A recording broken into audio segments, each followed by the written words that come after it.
Hello, everybody. I have a quick lesson today. Well, a lesson I think is going to be quick. We all know how that goes.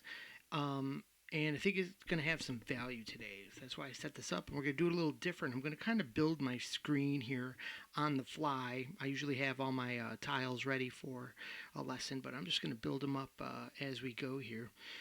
So, what we got here is a lesson, as the title should suggest, about the intro to the Cliffs of Dover and what it can kind of we want to learn about it because there's something kind of cool about it, and what we can do, what we can gain from that knowledge to put in our own playing.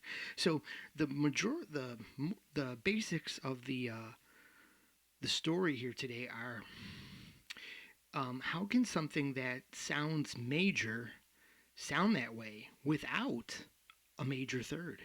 How can you spell a tonality with just using intervals? And we're going to learn today like what we can do with intervals to create tonalities like major or minor that aren't necessarily sticking with the basics of doing something with a major third. So the part that we're talking about today is the intro part that after the all that stuff. We're talking about the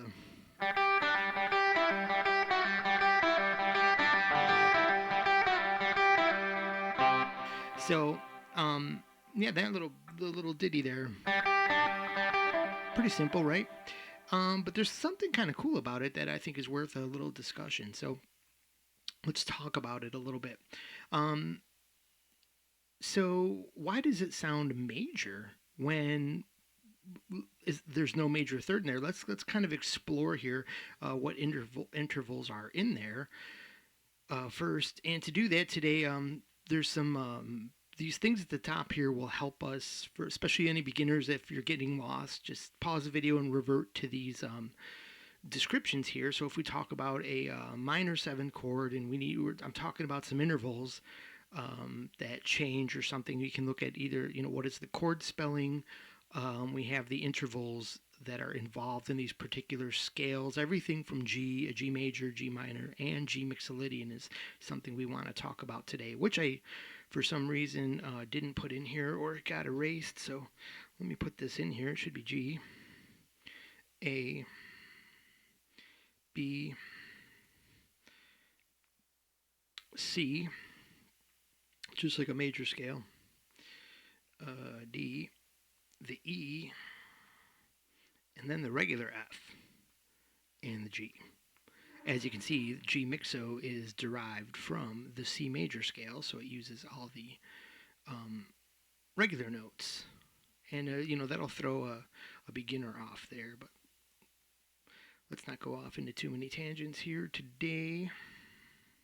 But what we got here is failure to communicate. No, that's an old saying. We do have the roots are in green. That what we're talking about today, our basic tonality is G, and I wanted to highlight the 5 here. It's a pretty standard note throughout the little thing we're talking about here. So, anyways, to start with, let's kind of talk about the rhythm first, because it kind of helps to think about how this could have even been created. So, let's say we wanted to come up with something kind of like a little sparkly kind of,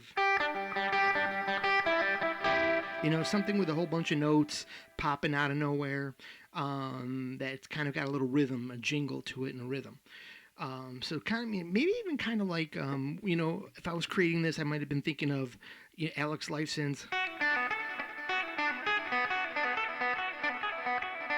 Now that gives a tonality when there's a whole bunch of notes popping out at you with some open strings ringing that happen to the basis. The basic tonality that comes out of that, in fact, is E, like an E minor tonality, because everything keeps going back to this open E and open B.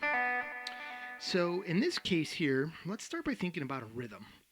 I want to make something that you can think about this as covering 2 bars, 4/4, or even 1 bar with 1 and 2 and 3 and 4. Okay? Whatever way you want to conceptualize it, but instead of just having a boom chick, boom chick, boom chick, boom chick, standard rhythm, let's make it swing a little bit and make it sound like a train going down the track. So we got ka-chink, ka-chink, ka-chink, ka-chink, ka-chink, ka-chink, ka-chink, ka-chink, ka-chink. That's going to be our rhythm today. Ba-bop, ba-bop, ba-bop, ba-bop, ba-bop, ba-bop, ba-bop, ba-bop. Every note's got 2 beats.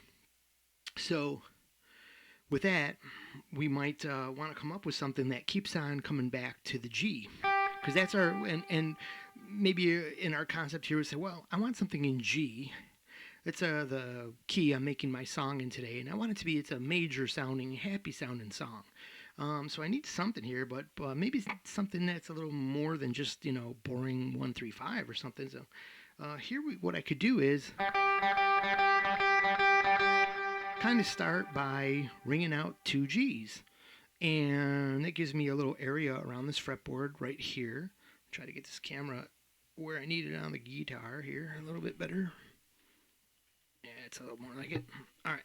So here I am right around here.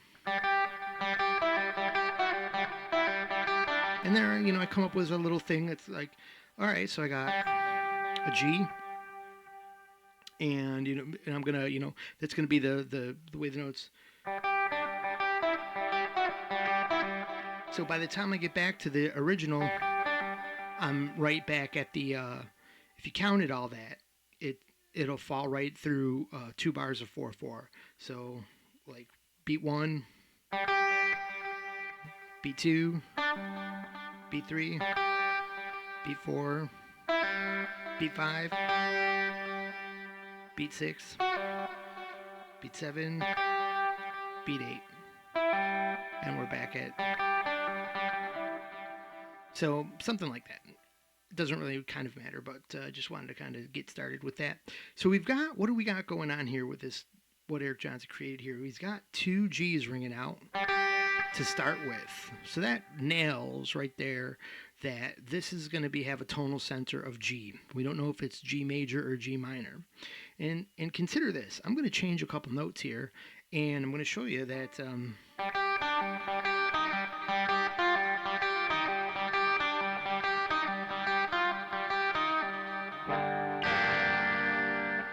I could also make it sound minor.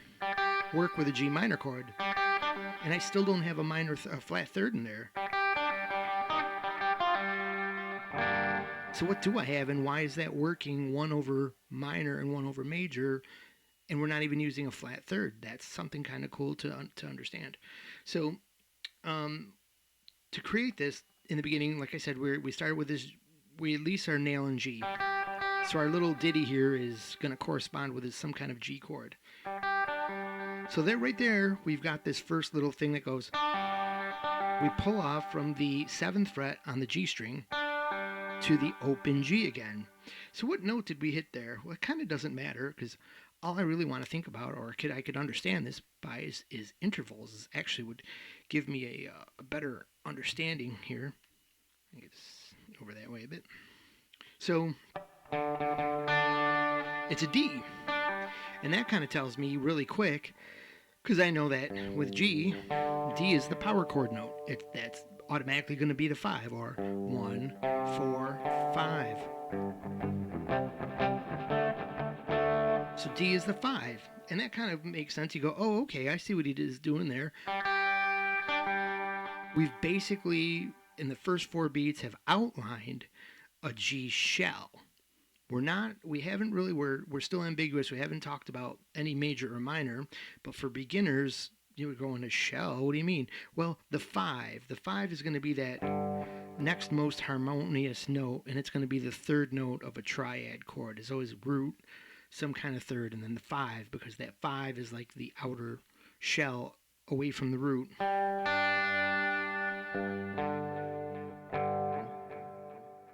The 2 most kind of harmonious notes that ring together that can house a middle decider note, a note that's going to decide the actual emotion of the chord. So here is that 1 and 5, and now I'm going to put a major 3rd in the middle. Right? I'll put a minor 3rd in the middle, or a flat 3rd. I'll use those interchangeably in the lesson. And we can hear that chord get a little sad. It's very sad. I'm so sad. All right. So, pretty cool so far. And so now that we know that that's a 5 that we just rang out, let's mark down what we rang out. We're gonna color those in like a gray color. How about that? All right. So there is that. Now, another way we can know that that's a 5, if you're like trying to figure this stuff out on your own, you could go, well, let's do the G major scale up this string. With G is do, re, mi, fa, so. My monotone voice. Do, re, mi, fa, so.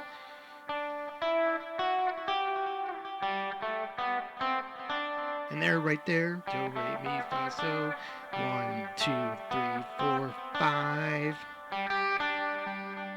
We reach that note, and we can clearly see that way as well that it's also a 2, 3, 4 is always the next one with a half step and a whole step to 5.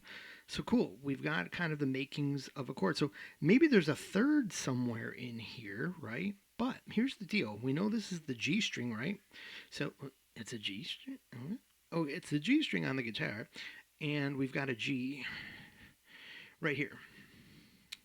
So that really leaves us 4 choices of notes right here. And we can see off the bat, without any fooling around, that our 3 is way down here. And we're pulling off, if you know the riff, all the pull-offs are occurring on this G string. So there's no third in sight here. So how are we making this major or minor sounding? Let's take a look at what our choices actually are. So we have 2 available notes right here and 2 available notes right here. We're going to divide these 4 mystery notes up till we get to the octave, right? The G there. We're going to divide these 4 notes into 2 groups. We've got a choice of 6s right here and a choice of 7s.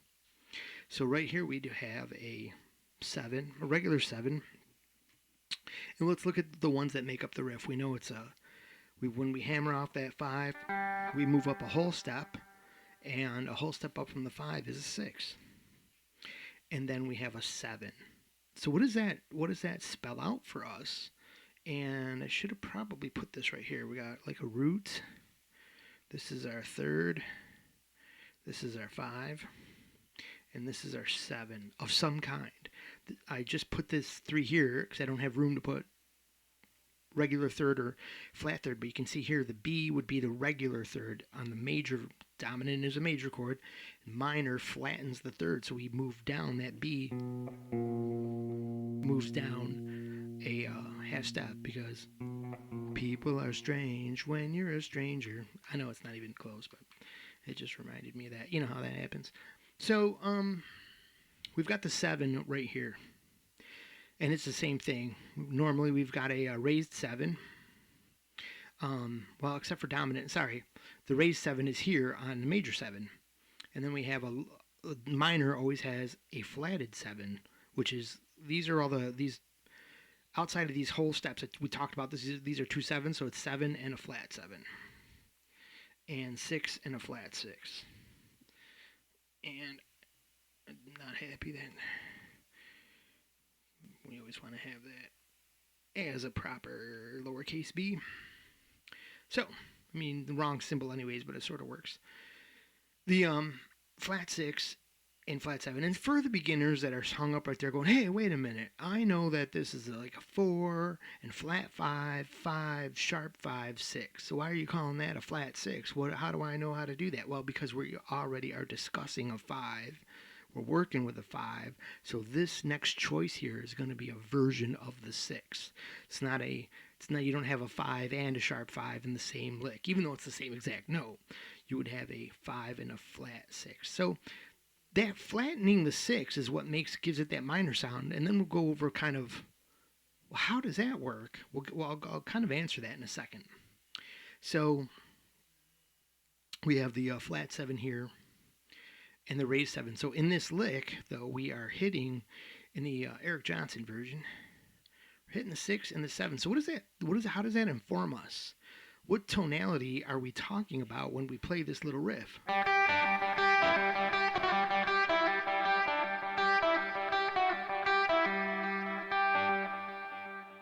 Well, 5 5. The 6 isn't necessarily in the chord, but that raised 7 really tells us something. When you have a raised 7, it's really only going to be one chord. It's going to be, you can see there's only one in this group that has that raised 7, that F sharp, and that's going to be, this is insinuating a major 7 chord, because the only thing that's really going to go with a major 7, a raised 7, is that very commonly a raised third is like but here it's implied.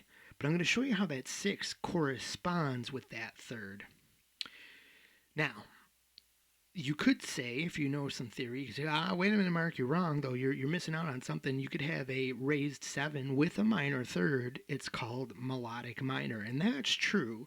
But we're talking like melodic minor is really uncommon in the rock and pop world, and probably more so common, for sure, in the jazz world. So we know we're not really hearing any kind of jazz, especially kind of any elevatory melodic minor type of jazz here, so probably not what we're hearing here. It's safe to assume that your ear is going to hear that raised 7 in this kind of setting and associate it with this.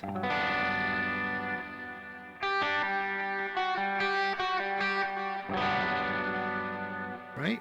And maybe not going to associate this with this. I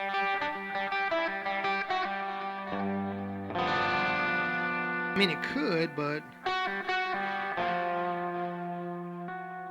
you got a clash there. You got the wrong 7. There's that flatted 7, right?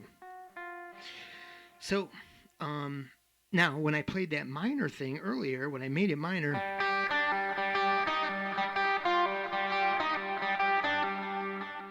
I played that, I've lowered the 6 and with the flat 7. If, my friends, though, I kept the 5 and the raised 6 with the flatted 7, there's also a possibility there.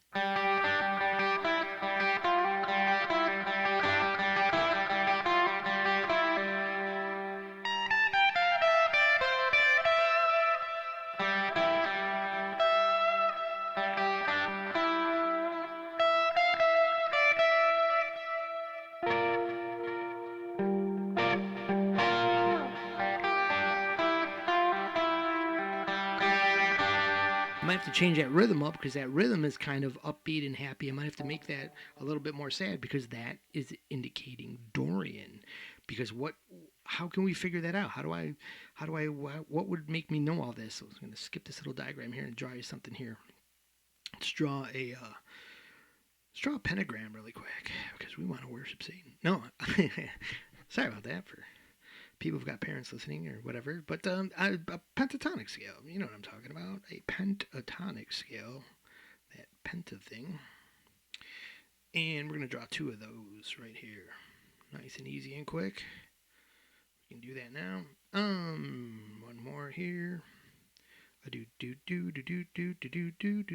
When you hear about, so now we're talking about that, really what's happening here, the magic that's given us this, some of these tonalities, is that 6, really. The 7 is telling us, hey, when we got a raised 7, it's pretty much indicating we've got a major 7 chord that we're insinuating, especially with the raised 6. If we did flat 6 with raised 7, we might even be doing melodic minor. Let's hear if that...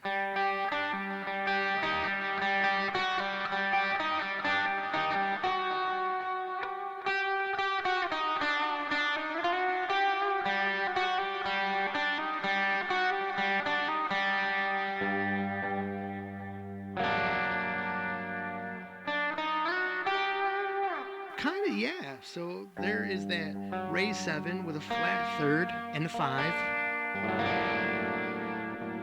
You see that chord right there? It's kind of like, I can't even see my hands on the screen. Oh my gosh. Raised 7, kind of like that flat 7, straight up and down, but raising the 7 there. Put some raisins on that chord. All right, so kind of neat sound, actually. It's the Egyptian cliffs of Dover, the cliffs of Egypt. All right, so moving on from there. So I'm sure now we're going turning this into a regular long lesson. So if I heard about a flat 6 or how this makes sense to me, like, hey, why does that flat six make it, kind of correspond with minor? Well, when I think about that, I'm thinking about this flat six right here, and then we would have the just like this scale right here, we would have the flat six there, we would have the two there, and the two there, and the flat third there. So we can see this is a minor pentatonic scale. We would have our root here, and so now we've got, and when you see that, the note is here. Give that another color here. Our gut notes are like that. You should know from watching all my lessons that style of gut note, that's Aeolian.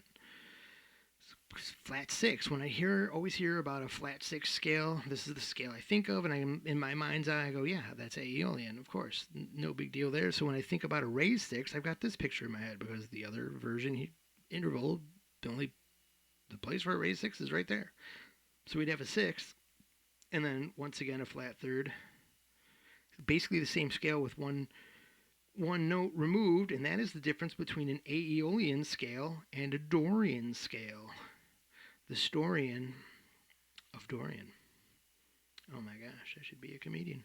So here we've got that flatted 7 here, flat 7, flat third, flat 7, flat third. Here's our chord shape right here. We'll just whip that up really quick here. Flat 7, flat third, flatted 7, flat third. You can see there's similarities that are all over the place. You can fill in the rest of the intervals yourself, I'm sure. Other than, yeah, the 4 and the rooted brute. All right, so there is our Aeolian version, and here is our double D Dorian version. Just making up words there. So yeah, get that so I can color it in. So that's what I'm thinking. When I conceptualize, like, how could that 6 be doing that? I said, well, okay, it's so easy. It fits right in. You're basically got the 3 notes right here from a minor scale. It's going to have a minor sound even without that flat third. You're implying this scale, that chord quality, and there you have it. And when you have the raised 6, you're going to imply also a minor chord. So it'll still work with that same minor triad, but if you're playing a scale along with the raised 6 in that thing,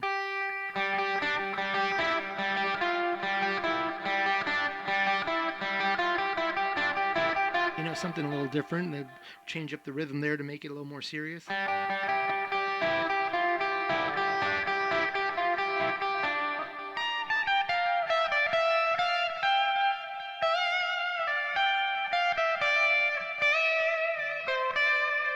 going to bend that 5 fully to that 6.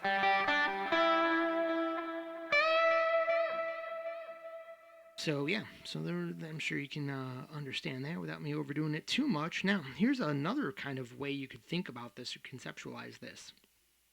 The relationship between the flat 6 and the third. If you look at this this is your fretboard has this built-in little core of notes here. I'm going to play any root here. Here it's an E. Now, above that, bottom of your screen here, I have the 5. It's always 5 is always there. And you're right, yeah, you're like, that was C, G is the 5, okay.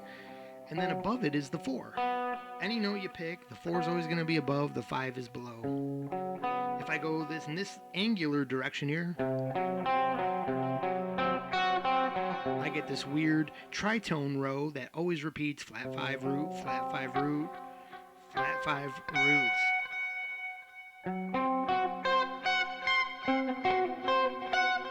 On and on and on is a little repeating thing all up and down your fretboard. That's kind of neat too. And so if I go down here from the root, I've got my, that always makes up all of our major chord sounds or minor chord sounds. E minor 9. All right, so you see on the kind of opposite spectrum we have those 6s, and they kind of do the same thing in this weird kind of corresponding, on each side of that root there's always kind of something similar. Here they're both flat 5. When it comes to the tritone, they're just both tritones. When it comes to this side, it's the 4 and the 5, both of those really common notes to pair with the root. And over here you have the thirds, your pair of thirds, and then you have your sixes. And then left over you have the flat 2 and 2 and the 7 and the 7. And we kind of talked about those, and we don't need to do any thinking about those really. But you can see here, flat third, raised third. Let's go the opposite end. It would be cool if the geometry was like perfectly across here, and then the outer ones on each side were the same, but it didn't work out like that. But I still think it's pretty cool. I'm going to do the same kind of shape here, but backwards. Now,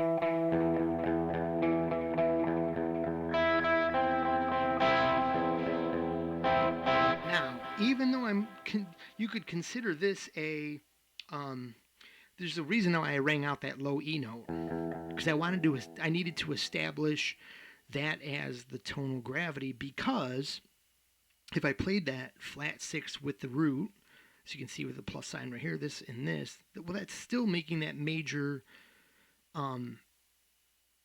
intervallic harmony, and I'm going to kind of sound like if I just played it alone, your ear would go, oh, okay, that's C. That's a C major dyad. A C and it's E. It's C, E, G, right? But if I go,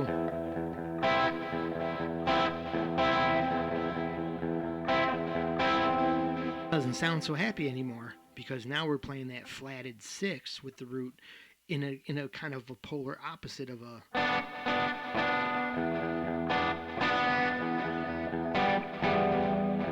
Play them all together.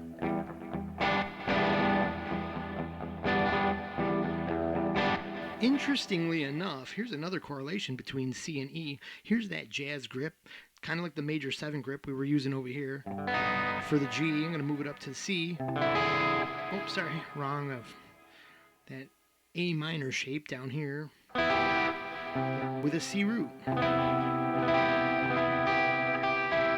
A couple miles away from a B root in Beirut. Alright, that was really dumb. But look at that. So C root. Now I just move this root. Keep these fingers the same. Move that root over here to E. E minor chord. Easy E minor grip you've always known.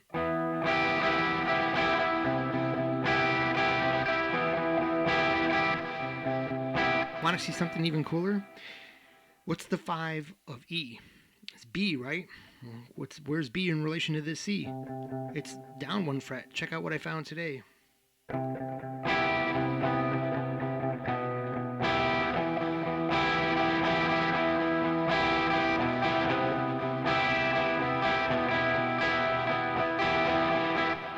Total relationship there. Totally could do something song-wise with that. And you might too. So anyways, a lot of cool stuff here, kind of getting thrown out of the woodwork here with just looking at something simple. Go into this riff that you think is really cool and simple, instead of passing it by, analyze it. Say, what is making this thing tick? What are some details here that I might be able to find something new and interesting on? And sure enough, that's when I said, hey, what is making this riff tick? Why is there a major third in there? And when I found out there wasn't, I was like, what is doing that? And I came up with kind of this lesson. So let's say I wanted to make this like a dominant 7. I think we kind of already went over that, but here's my dominant chord, G, B, D, F. So I would need my G, my D. I got an A there, and no, that's an E, right? After D is E. And then F sharp. So that would be I would basically need that flatted 7 in there. So in essence there,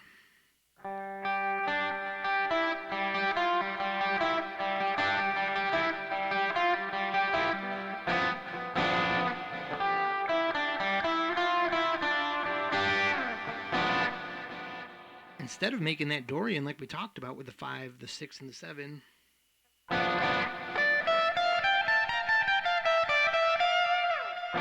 perhaps we just found out why there's such a relationship Pat Martino style from the Dorian scale to the G dominant chord.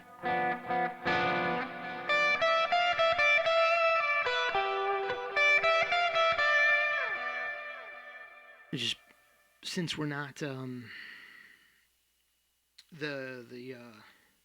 with the Dorian scale,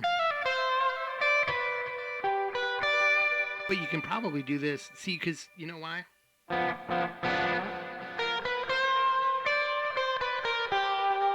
Because that flat third's like a nice blues trick to throw over that major. You can kind of, as an old blues trick, throw that minor note in there. That's why the Dorian will work, but you probably want to work that major third that wouldn't necessarily be in the Dorian shape.